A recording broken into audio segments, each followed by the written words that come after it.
Welcome!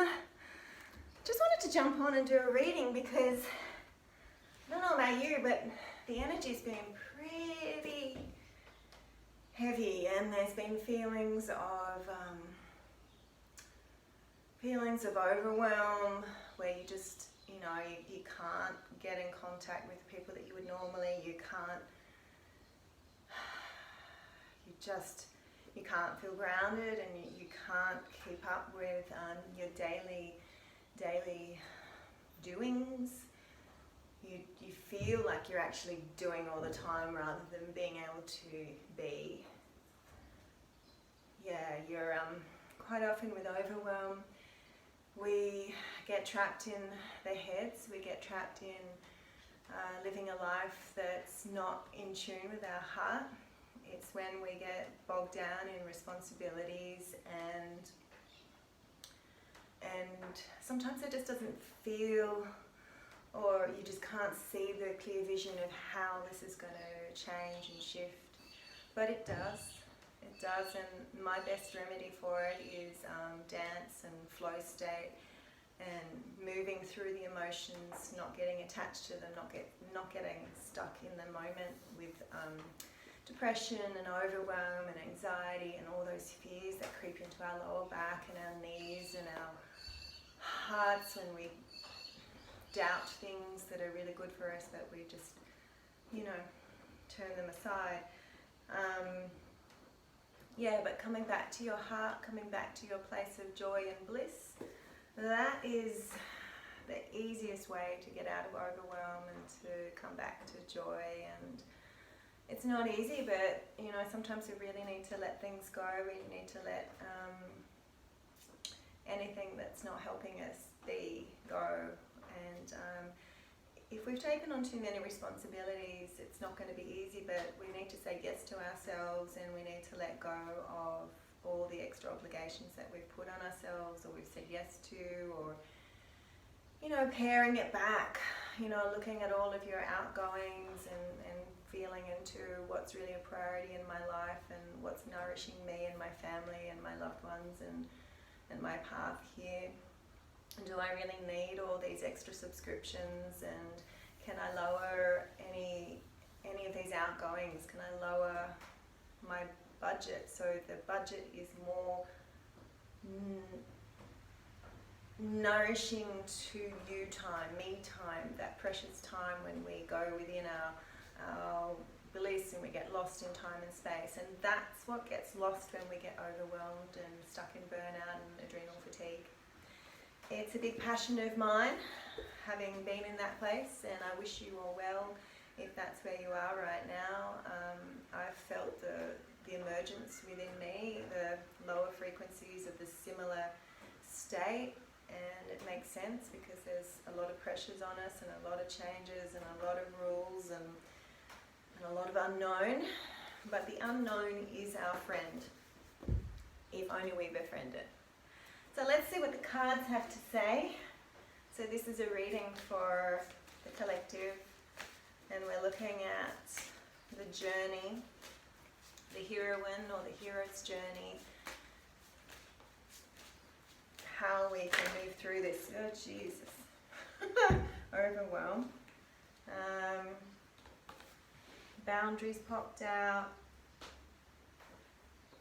The beaver, the otter, the badger, the dolphin and the raven, and we only need the 5 there, so dog and turkey.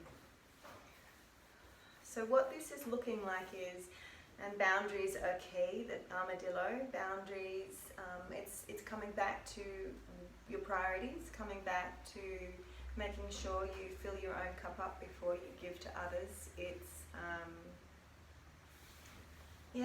It's not people pleasing, it's not being the chameleon, it's not being the mask wearer.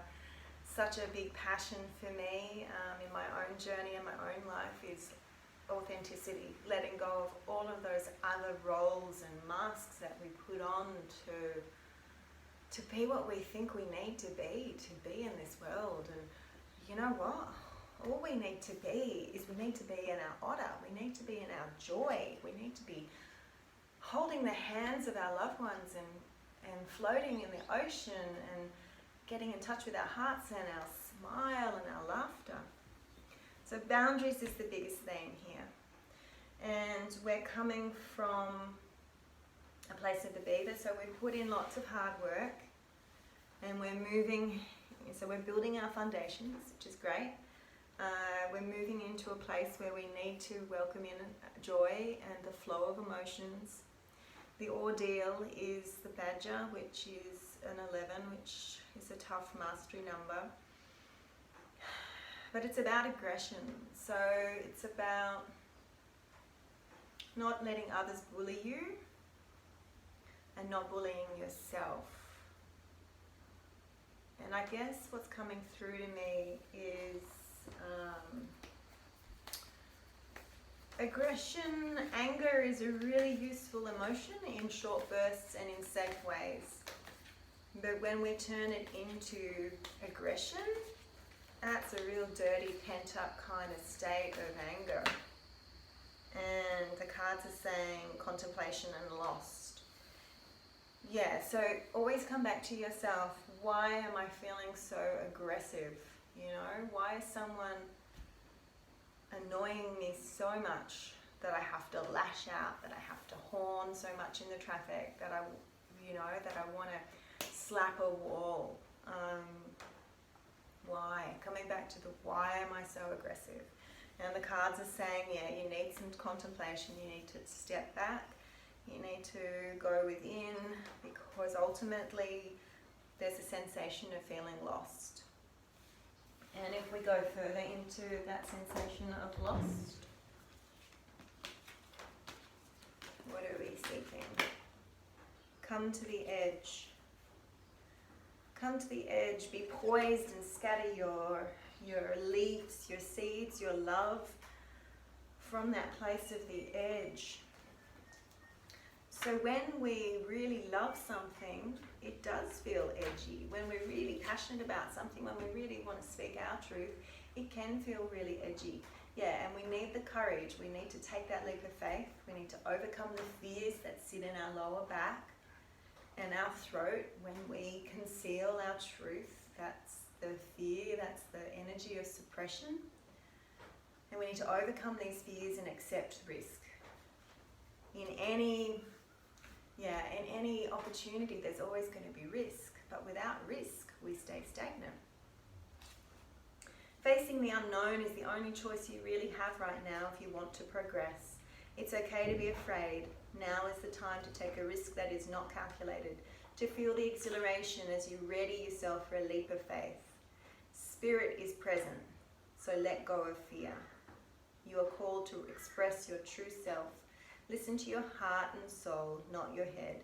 Come to the edge and discover that you can fly. You must step into the unfamiliar so that you may find your miracles. Leap of faith, that's beautiful.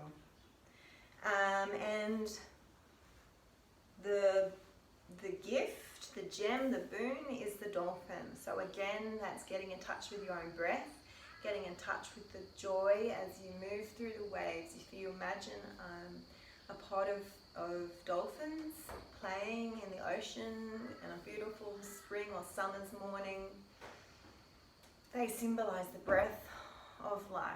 So get in touch with your breath of life, what comes straight through your sacred channel, all the way up from the base chakra, through the heart, up through to the crown and the soul. Star. Coming back to that, coming back to your essence. And the outcome is the raven, which is the magic card. 7, so it's deeply connected to spirit, or 16 that turns into 7. And I'll read it because there's going to be some magic in there for you. If raven appears in your spread, you are about to experience a change in consciousness. This may involve walking inside the great mystery on another path at the edge of time. It would portend a signal brought by the raven that says, you have earned the right to see and experience a little more of life's magic.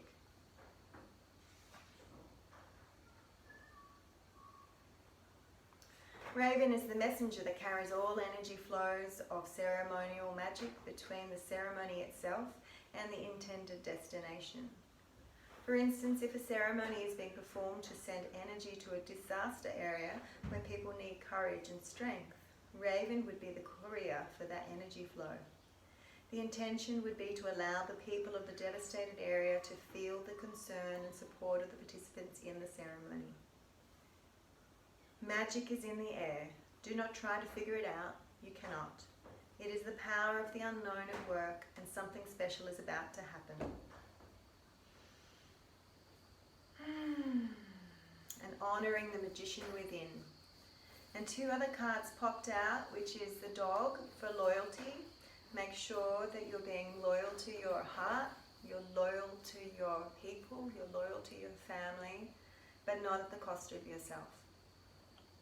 And the turkey, again, is about the balance of giving and receiving, making sure that you're open to receiving help, you're open to receiving gifts, you're open to receiving love, you're open to your own beauty, magnetism, and reason to be here on this earth.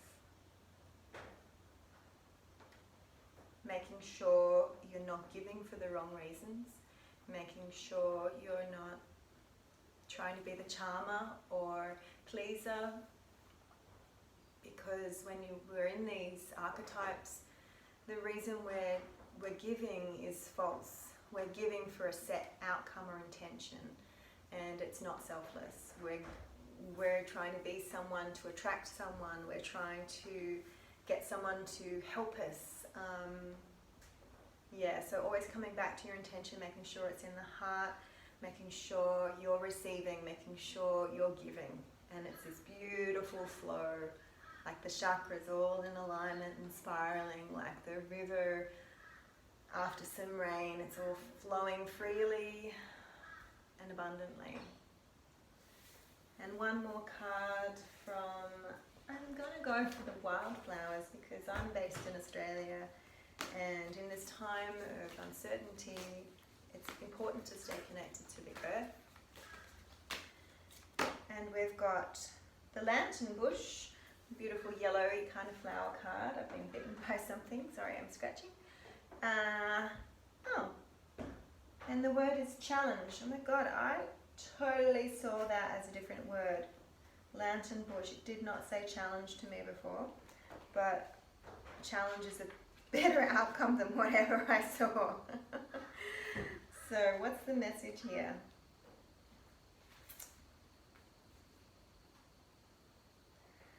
Indicate a challenge coming up. It is also a warning.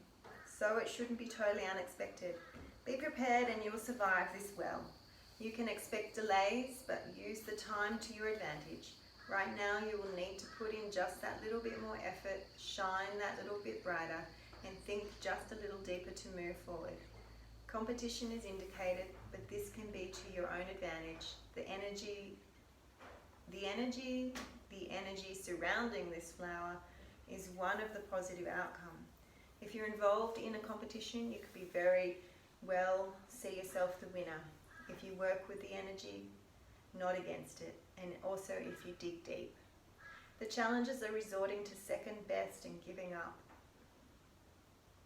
So it's saying, take on the challenge, don't give up, don't resort to just falling back to second best. So if you are in a state of overwhelm or fear or anxiety, it's really important to not be using the stimulants, so not be using caffeine, alcohol, even green tea and dark chocolates are quite stimulating. So just having, I would even just go root vegetable soups, something really nourishing, or root veggie salads if you're in warmer climes.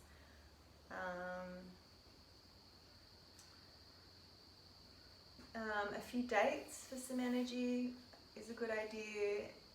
Avoiding sweets and junk food, of course. Lightness. You need a lightness to sustain you. And I know it's hard, especially I suffered from insomnia for many years. And when you don't sleep well, then you crave these things. kind of keeps the cycle going. So you just have to trust yourself, and you just have to give yourself a few days to balance out a little bit, and weeks and months, depending on your journey.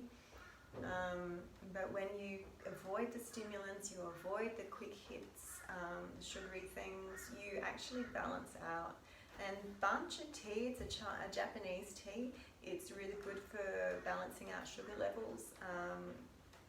Not having carbohydrates first thing in the morning, so having scrambled eggs and veggies, maybe with a bit of sweet potato for a little carb, but not having bread, and purely not just having toast for breakfast or cereals, because the protein first seems to sustain us longer and balance out the sugar levels.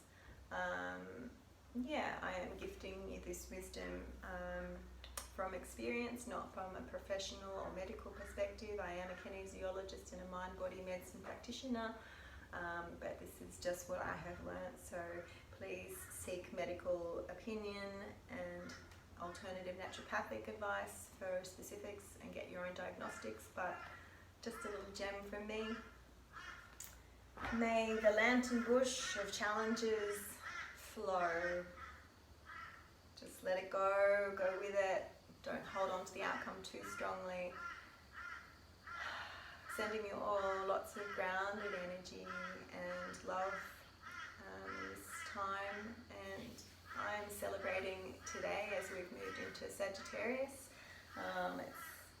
Thought I'd put my eagle top on, like rise up. Well, that's the phoenix, but eagle is spirit. It's like taking a perspective, flying over in an astral state, over assessing your life and reassessing your boundaries and your joy, tapping into that, your loyalty, give and take, your breath of life, your magic, all of these beautiful things.